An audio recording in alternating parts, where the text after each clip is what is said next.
Bueno, aquí estamos, juventud, en estos cuadritos.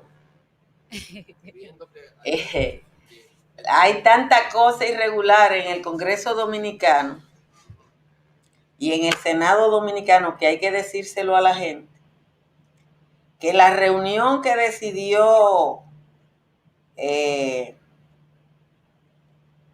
aprobar el código tal y como lo mandó la Cámara no fue presencial. Fue virtual. Y según Señores, miren la cantidad de trucos. Giovanni, sería bueno saber si eso es impugnable. El reglamento todavía no lo contempla, los reglamentos internos. Cuando ese tipo de cosas sí suceden, es muy común que se ataque la normativa, es decir, la ley, y el Tribunal Constitucional le dé para atrás, como le dio al otro Código Penal por una cosita, y como le ha dado a otras leyes por haberse vulnerado los procedimientos internos. Pero uno no sabe, porque es que uno no está ni siquiera seguro de las cosas que suceden ahí. Si mañana te fabrican un reglamento, tú sabes, aprobado con una mayoría por ahí, no lo sé. De verdad, a mí me da hasta miedo a veces emitir juicios sobre el Congreso y sobre esta manigua, porque uno no sabe a dónde termina. Y fácilmente estás tú diciendo algo. Claro, te fabrican un documento, sí, eso tiene la fecha y míralo ahí, eso estaba antes. Bueno, está bien. Eso se usa aquí. Bien, que sí se usa. Bueno, acuérdese que la sesión en la que concesionaron el vertedero, que hicieron un acta y todo, se hizo en un periodo en que el Congreso no sesionaba. ¿Ustedes no se acuerdan? Un viernes, un domingo, una cosa así. Sí, no, yo lo busqué. Y eso está por ahí y a nadie han sometido por falsificación. No, nadie ha sido sometido. Porque el problema es que para someter a alguien por falsificación de documentos, ese alguien es un legislador y ellos se encubren, se tapan. Pública, que no es cualquier documento que está falsificado. Más lo que se hizo con eso, el robo que apañó. Entonces, por eso uno, ¿verdad? Dice, bueno, yo opino tal cual cosa, pero de esto no se trata ni de abogado, ni de saberlo, ni de haberlo estudiado. Esto se trata de que ese tigueraje y esa manigua no tiene comparación. Es de eso. Es un tema. ¿Qué era lo que estaba pasando? Discúlpame, dejar claro que sí, como muy bien responsablemente lo indicara ayer el senador Antonio por la provincia de Santo Domingo, eso no está estipulado en los reglamentos internos del Senado, que se pueda hacer ese tipo de aprobación a través de una sección en línea. Hay que destacar también que los únicos dos senadores que se opusieron a lo que hizo ayer la sesión extraordinaria virtual fueron Antonio Taveras y Farideh Raful. Ellos dos fueron los únicos que se opusieron a que ese código fuera aprobado bajo esas condiciones y esas faltas que se señalaron. Estableciendo de Antonio, que es quien preside la Comisión de Justicia. Estableciendo de Antonio que ha sido coherente con su posición, de hecho, con lo que nos expresó a nosotros acá, y que ayer incluso le dolió el que tomaran a la Procuradora General de la República de Mojiganga. O sea, la ponen a hablar una cuerda disparate ahí para al final importarle un bledo lo que ella diga. O lo que el Ministerio Público, atención, que es muy importante eso. ¿Quién es el aplicador del Código Penal? El Ministerio Público. Dionis Sánchez. Es que Dionis Sánchez que aplica el Código Penal con la finca de plátano que él tiene allá. No, es Jesús Ogando. Jesús Ogando es el que más sabe del Código Penal.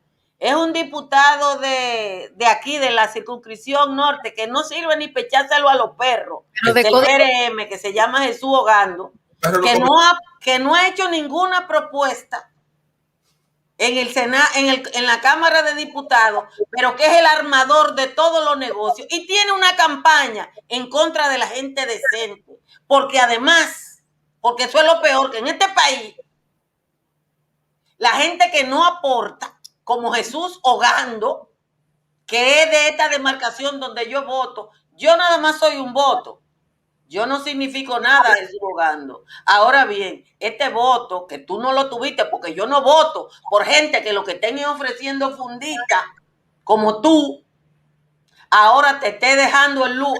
¿Usted sabe lo que está diciendo ese tal Jesús Ogando? Miren la campaña. Miren la campaña que tiene Jesús Ogando. Dice Jesús Ogando que él decidió, aquí es que está el compartir. Miren la campaña que tiene Jesús Ogando en sus redes sociales. Él no ha podido presentar un solo proyecto, pero tiene esta campañita y dice él que se van. Yo la verdad es que uno no puede hacer nada contra el tigueraje legislativo. Nosotros no podemos hacer nada, pero se pueden ir muchos, Jesús Ogando. Se pueden ir muchos.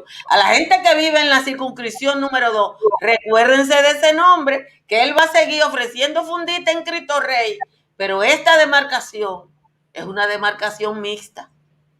¿Tenemos a Félix Damián Olivares ahí? Aquí. Buenos días. Bueno, hola Damián, yo te he visto participando muy activamente en el chat. Es bueno que tú plantees tu punto de vista aquí. Buenos días. Lo primero que quería decir, o sea, con relación al...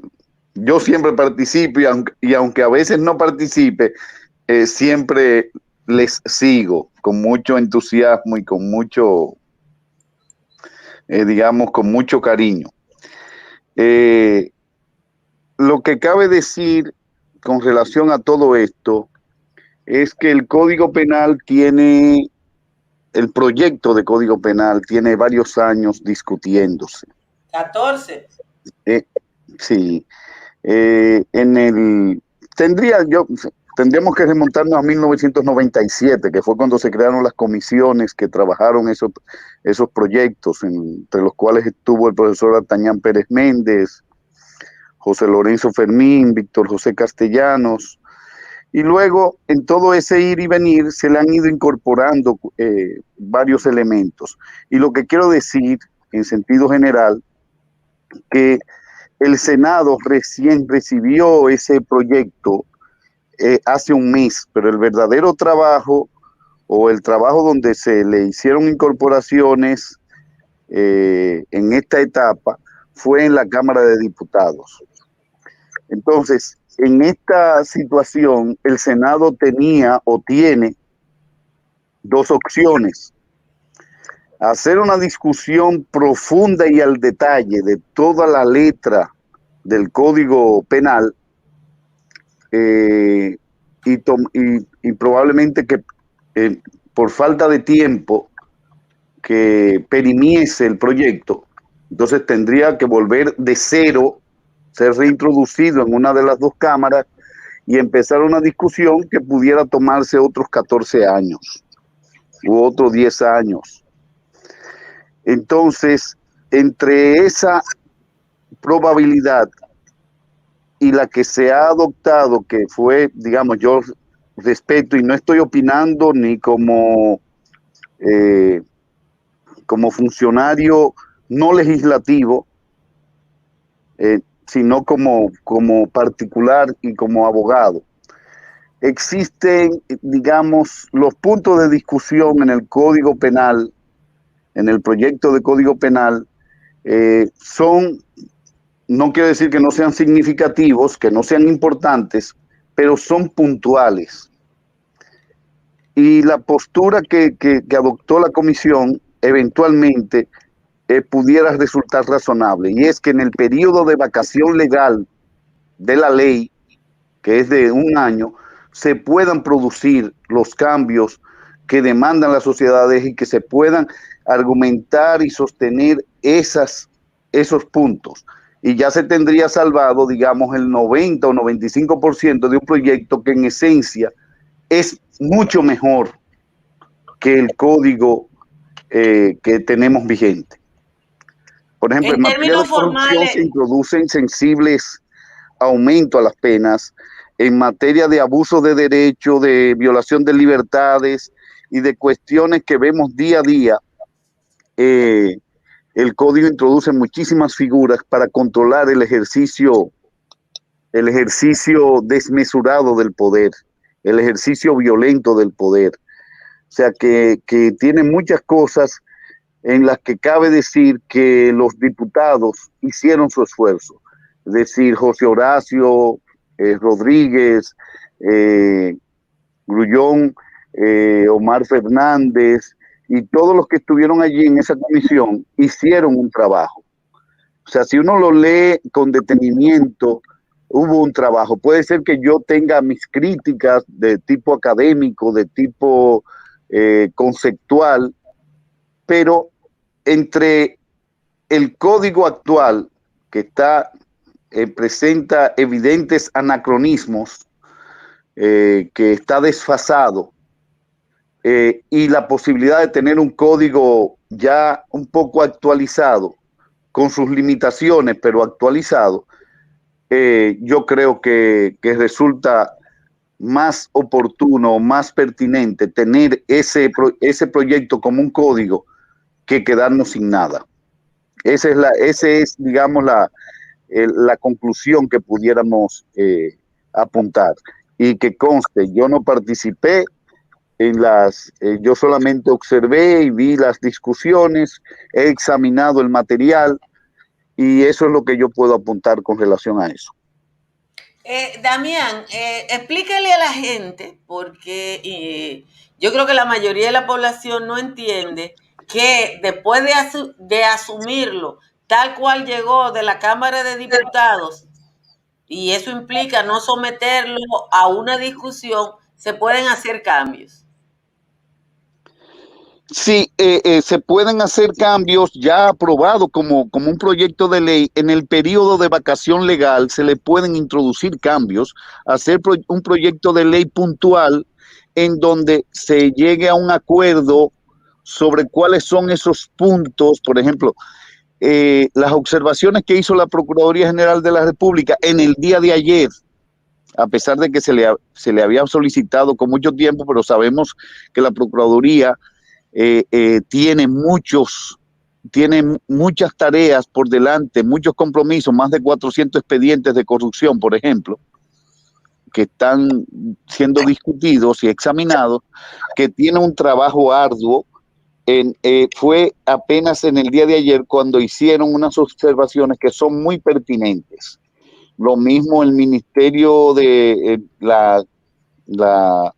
el Gabinete de Atención a la Niñez y a la Adolescencia, y los diferentes grupos han hecho observaciones. La mayoría de las observaciones han girado en torno al tema de las 3 causales y en torno al tema de la discriminación, el artículo 187, básicamente en un sentido o en otro, porque cabe apuntar que gran parte de los que desfilaron por allí, que fueron, lo que proponían era precisamente que se aprobara tal como está.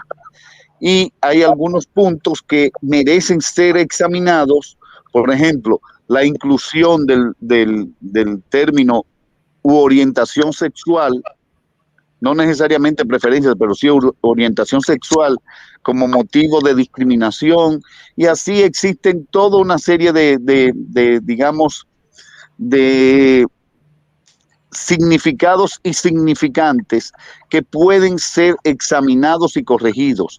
Eso ha ocurrido, por ejemplo, con la ley de implementación del Código Procesal Penal. Se introdujeron una serie de modificaciones al Código Procesal Penal mientras estuvo en curso la vacatio legis, es decir, lo que era el periodo de entrenamiento, de conocimiento, de preparación de los actores, porque aquí los abogados y abogadas y los operadores tendrán que volver a estudiar derecho penal para, por lo menos derecho penal especial, para poder, ¿cómo decir?, manejar lo que son algunos tipos penales nuevos. La policía va a tener que adoctrinarse y entender que no puede hacer un registro arbitrario, de que no puedes retener a una persona y detenerlo sin un motivo. O sea, toda una serie de que no podrá prohibirle el derecho a la llamada, porque cada una de esas actuaciones tienen consecuencias penales graves para los policías. Una última pregunta, Damián. Esos cambios tienen que ser leyes que modifican al código como ley. Correcto, tendría que hacerse así, pero hay suficiente tiempo porque habría un año para hacerlas, siempre y cuando sean puntuales, porque si es volver a discutir lo que en un 90 o 95% es aceptable y donde todo el mundo está de acuerdo, es solamente en aquellas partes en donde hay un desacuerdo, en donde deben buscarse esas precisiones. Es lo que aparentemente decidieron los miembros de la comisión, porque eso todavía no ha ido al hemiciclo, eso fue en la comisión. Sí, que estaba examinando el proyecto de ley. La comisión se reunió por primera vez, la comisión se reúne de manera virtual. Yo no sé si eso se puede objetar, porque tradicionalmente el Congreso nada más sesionado. No, los que no pueden sesionar, el hemiciclo no puede sesionar. Okay. Tiene que mantenerse abierto el hemiciclo, es decir, el pleno. Pero las comisiones durante el año de la pandemia, cuando sesionaron de manera habitual. Es decir, no sesionaron, se reunieron, porque no es una sesión. Sí, es una reunión. Es una reunión de trabajo. Y ellos, claro, ellos han estado a lo largo del año, mientras estuvo el COVID, digamos, no sigue, pero que estuvo, digamos, en sus buenas, como diríamos. Mientras el COVID estuvo, hubo reuniones de trabajo virtuales permanentemente. Bueno, pues esa era una discusión, digamos, procedimental que estuvo en cosas, pero no es algo nuevo en el Congreso de la República. Bueno, pues muchísimas gracias, el tema. Realmente hay dos posiciones, una posición que según, digamos, una que sostiene mi buena amiga y querida amiga, admirada amiga, Farideh Raful, el colega doctor Pedro Catrén y mi querido paisano Antonio Taveras. Ellos tienen una posición, los demás tienen otra. Con relación a la coyuntura. En el caso de Pedro Catrén, Pedro Catrén está de acuerdo con el resto de los senadores. No, Pedro Catrén no. Pedro Catrén es de los que postulaba un estudio, digamos, pausado del proyecto, o sea, más pausado y probablemente apostar porque perimiese, o sea, porque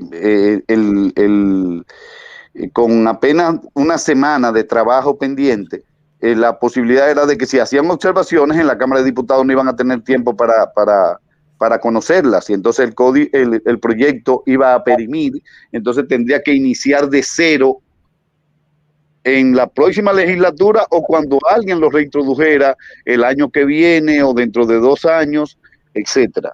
Es decir, que ese es el dilema procedimental por esa regla constitucional de que si un proyecto le pasan 2 legislaturas y no es aprobado, entonces perime y hay que empezar de nuevo. Probablemente lo que tendría que examinarse es la lógica de esa disposición constitucional.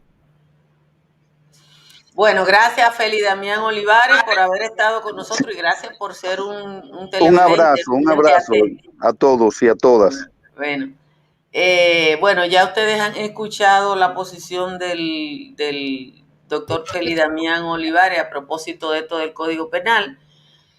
Habría que ver, yo no tengo ninguna expectativa de ningún cambio favorable en este año, como él dice, en el caso del Código Penal. Creo que tenemos que hacer una pausa y regresar en un momento.